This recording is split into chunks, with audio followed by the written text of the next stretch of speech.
मेरे प्रिय दर्शकों और मेरे नवीन ज्योतिष प्रेमियों, मैं ज्योतिषाचार्य जेडी मिश्रा भविष्य दर्पण यूट्यूब चैनल में आप सबका बहुत बहुत स्वागत करता हूं। दर्शकों, आज हम हस्तरेखा के माध्यम से किस तरह से जान सकते हैं कि आप जीवन में एक सफल राजनीतिज्ञ होंगे और इसके लिए हस्तरेखा में क्या क्या देखना अनिवार्य है। तो आइए हम बात करते हैं कि सफल राजनेता बनने के लिए हमें हस्तरेखाओं में किन चीज़ों को देखना अनिवार्य है। जैसा कि हम सब जानते हैं कि हस्तरेखा में गुरु पर्वत का बहुत महत्व है।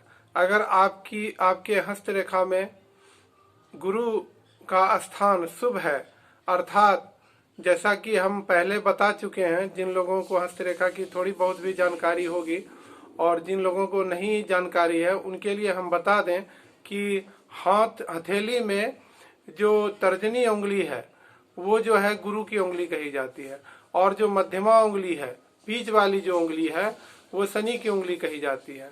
और उसके बाद जो अनामिका उंगली है, जिसको रिंग फिंगर बोलते हैं, वो सूर्य की उंगली कही जाती है। और जो लिटिल फिंगर है, जो कनिष्ठा उंगली है, उसको जो है बुध की उंगली कही जाती है।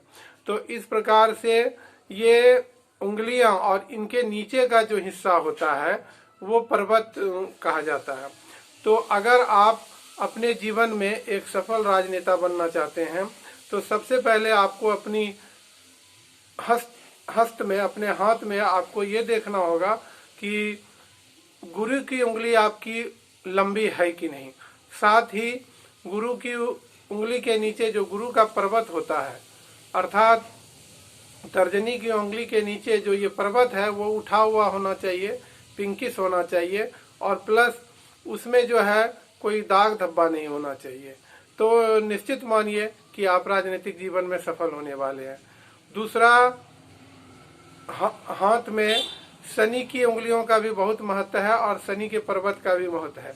क्योंकि देखिए, राजनीति में जो है व्यक्ति को समाज सेवा करना पड़ता है, और समाज सेवा में जनता की तरफ से आपको कितना प्रोत्साहन मिलेगा, जनता आपको कितना अप्रिशिएट करेगी, इसके लिए शनि की उंगलियों का भी लंबा होना, साथ ही शनि के पर्वत पे किसी भी प्रकार का दाग धब्बा नहीं होना, ये जो है शनि के अच्छे शुभ संकेत हैं, और ऐसा जातक जो है जनता से मान सम्मान प्राप्त करता है। तीसरा, जो सबसे महत्वपूर्ण बात है कि राजनीतिक की अगर आप शुरुआत करने जा रहे हैं तो हाथ में जो ये कनिष्ठा उंगली है, जिसको कि बुध की उंगली कही जाती है, और बुध वाणी का कारक होता है, और बुध की उंगली का मजबूत होना, बुध के पर्वत का मजबूत होना, ये आपको एक अच्छा वक्ता बनाता है। जब आप राजनीतिक में सक्रिय होते हैं तो आपकी वाणी, आपका वक्तव्य जनता के बीच कितना प्रभाव रखता है, ये बहुत ही महत्वपूर्ण है।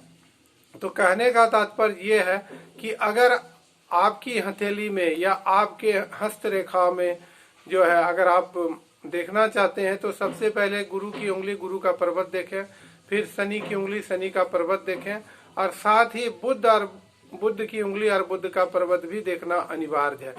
ऐसा देखें। और एक जो सबसे महत्वपूर्ण बात है कि अगर ये सब आपका अच्छा है, और साथ ही जो आपकी सूर्य की उंगली है, यानी जो अनामिका उंगली है, और उसके नीचे का जो पर्वत है, उस पे अगर सीधी रेखाएं हैं, अगर कोई जाला धब्बा दाग नहीं है, तो निश्चित रूप से मानिए कि अगर आप राजनीतिक में सक्रिय हैं तो आपको ऊंचा पद प्राप्त करने से कोई नहीं रोक सकता है, और आप निश्चित रूप से राजनीतिक में सफल होंगे।